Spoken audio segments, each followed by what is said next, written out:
Assalamualaikum semuanya, kembali lagi bersama Wong Anime. Pada kesempatan kali ini Wong Anime akan membahas mengenai negara-negara yang diakui oleh negara-negara di antara negara manusia sebagai negara adidaya alias negara superpower di dunia Tensura. Jangan kemana-mana dan stay tune terus.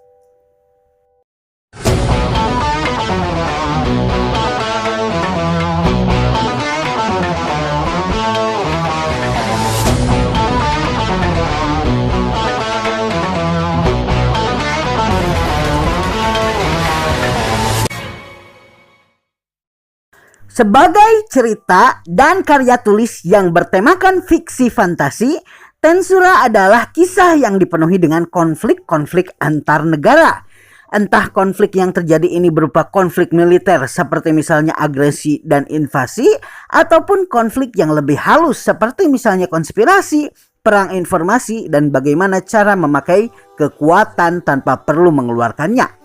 Di antara negara-negara yang saling berkonflik untuk mempertahankan eksistensi mereka, terdapat negara yang baik secara militer ataupun secara politik disegani oleh negara-negara lain dan merupakan negara-negara yang disebut sebagai superpower alias negara adidaya di dunia Tensura. Berikut adalah negara-negara tersebut. Pertama, siapa lagi kalau bukan negara Federasi Jura Tempest yang dipimpin oleh Rimuru. Jelas sekali kalau negara pimpinan Rimuru Tempest ini adalah salah satu negara yang merupakan negara superpower, baik itu dari sisi militer ataupun dari sisi politik. Negara ini berhasil melakukan pencapaian yang luar biasa dalam beberapa tahun. Negara ini memulai langkahnya sebagai sebuah negara dengan membangun hubungan diplomasi dengan negara bersenjata Dwargon yang dikenal sebagai negara adidaya yang tidak pernah kalah selama 500 tahun. Dengan membangun diplomasi dengan negara tersebut, Federasi Jura Tempest telah berhasil membangun fondasinya sebagai suatu negara. Namun peristiwa besar yang membuat negara-negara lain mulai memperhitungkan keberadaan negara Tempest adalah peristiwa penyerangan Falmouth ke negara ini. Tempest dianggap sebagai negara yang mampu mengendalikan Veldora yang secara tidak sengaja bangkit melalui puluhan ribu mayat pasukan Falmouth. Dan Rimurulah yang mampu meredakan amarah naga badai tersebut.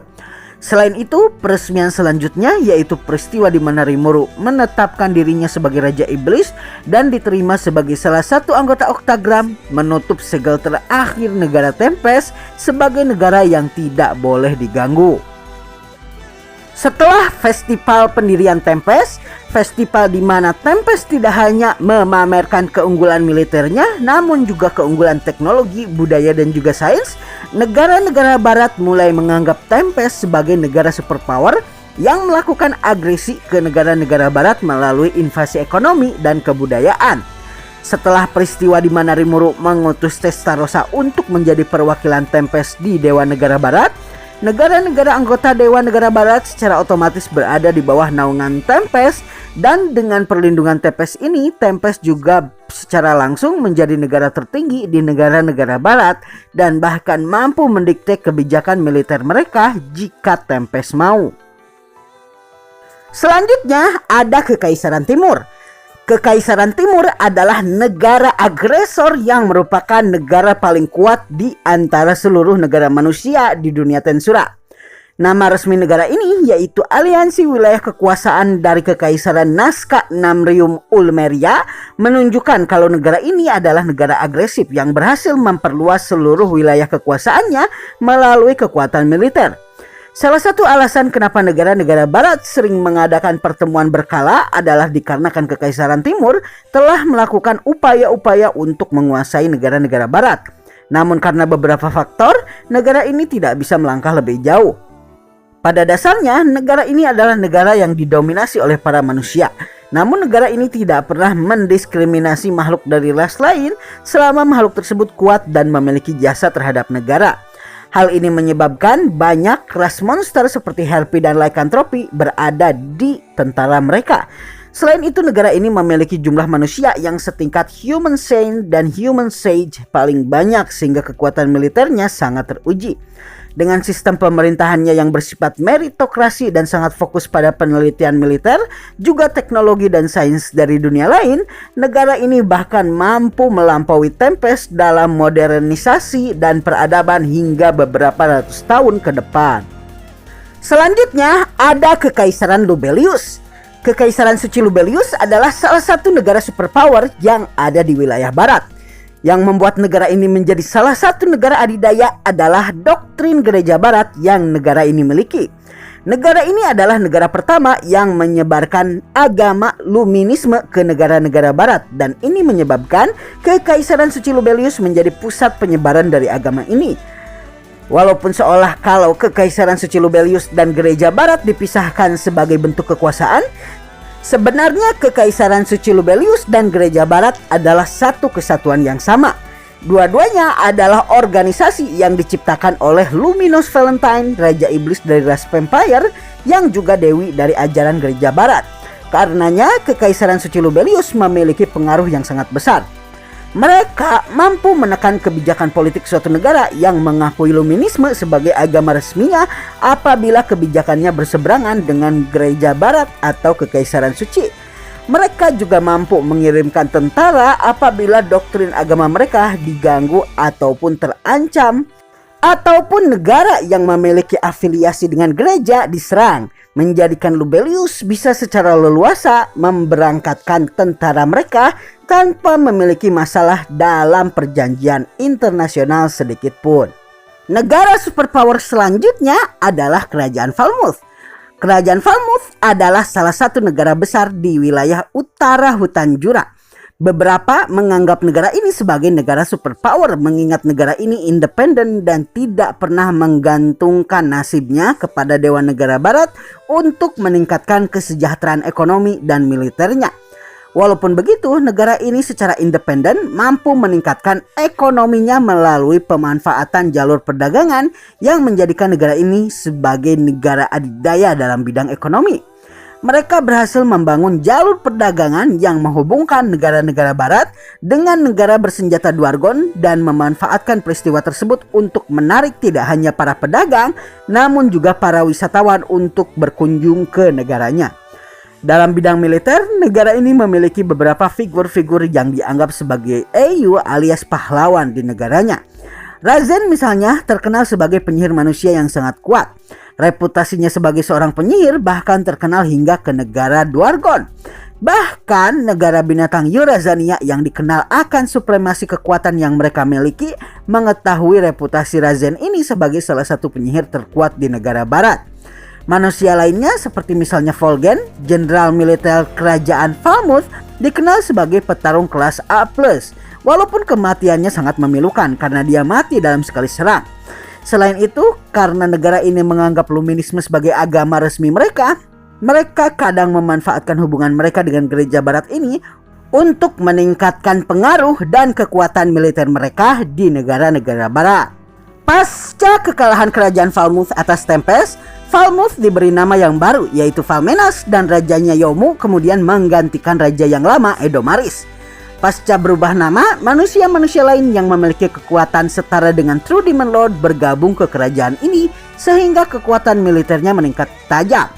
Sare dan Grigori yang sebelumnya adalah bekas 3 pertapa tempur dan 10 orang suci gereja barat ikut bergabung dengan kerajaan ini dan melatih diri mereka dan tentara-tentara kerajaan Falmenas secara berkala dengan Razen dan Gadra yang sesekali datang ke Falmenas untuk mengamati negara ini. Negara selanjutnya yang diperhitungkan sebagai negara superpower adalah negara sihir dinasti Sarion. Negara elf sihir dinasti Sarion adalah negara yang merupakan negara pimpinan dari Maharani Ratu Elmesia Elur Sarion, putri dari Sylvia Elur dan pahlawan dari bangsa elf Sarion Grimwald. Negara ini memiliki penduduk sekitar 100 juta dengan para penduduknya yang didominasi oleh para elf. Akibatnya banyak dari mereka mampu melakukan sihir. Jika para penduduk sipilnya saja sangat ahli dalam melakukan sihir, maka kita bisa menyimpulkan kekuatan militer dari negara ini. Selain itu, negara ini memiliki pasukan khususnya sendiri yang memiliki nama Magus dan terdiri atas para tentara kelas A ke atas, menjadikan negara ini negara yang sangat kuat, mengingat negara yang memiliki kekuatan militer yang hampir sama di antara negara manusia di barat hanyalah Lubelius. Ratunya Elmisia hanya mau berbicara dengan beberapa pemimpin negara yang dia anggap penting dikarenakan usianya yang sudah ribuan tahun. Biasanya apabila ada pemimpin negara yang ingin berbicara langsung dengannya, dia akan membiarkan mereka menunggu 1 bulan hingga akhirnya mereka berbicara kepada Elmisia. Usianya yang memang ribuan tahun dan kelakuan antiknya ini membuat pemimpin negara lain segan kepadanya. Bahkan Gazel Dwargo yang dikenal sebagai raja berwibawa pun tidak terlalu suka berurusan dengan Elmisia, karena tidak hanya Elmisia menganggap Gazel sebagai bocah, namun dia juga selalu memiliki skema tertentu di belakangnya. Dari segi teknologi, negara ini memiliki teknologi yang luar biasa maju.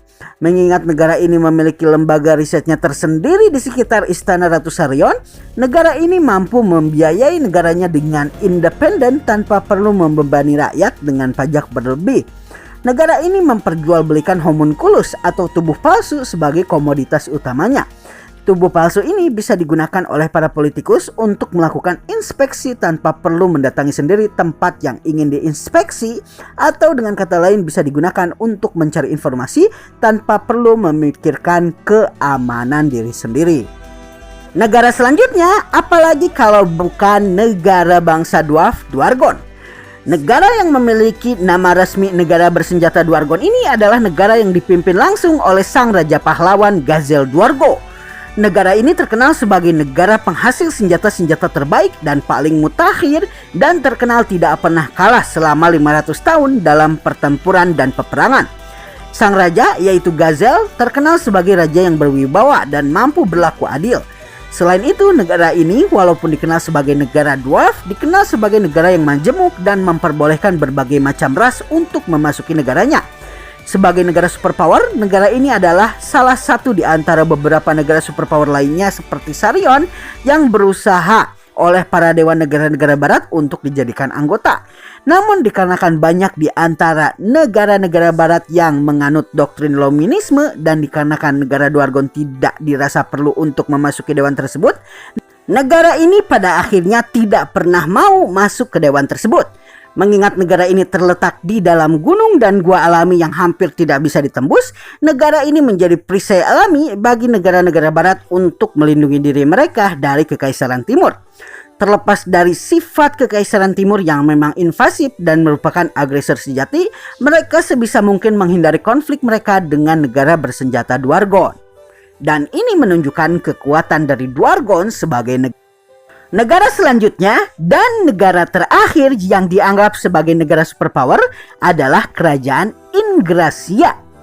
Kerajaan Ingrasia ini adalah negara di mana Asosiasi Kebebasan bermarkas. Selain itu, negara ini merupakan negara dengan Luminisme sebagai agama resminya dan merupakan negara terbesar kedua penganut doktrin gereja barat, sehingga Lubelius tidak akan tinggal diam jika terjadi sesuatu yang mengganggu doktrin mereka di negara ini. Namun, yang menjadikan negara Ingrasia menjadi negara superpower adalah teknologinya. Di antara semua negara-negara barat, negara ini adalah negara satu-satunya yang berhasil mempertahankan teknologi dan kemajuan peradaban mereka, yang karena alasan tertentu malaikat tidak bisa hancurkan atau tidak mau ganggu pada saat perang Tenma. Akibatnya, negara ini tidak hanya menjadi markas persekutuan militer negara-negara yang menjadi anggota Dewan Negara Barat, namun juga menjadi negara di mana pertemuan negara-negara barat digelar. Baiklah semuanya, itulah negara-negara adidaya alias superpower yang ada di Tensura.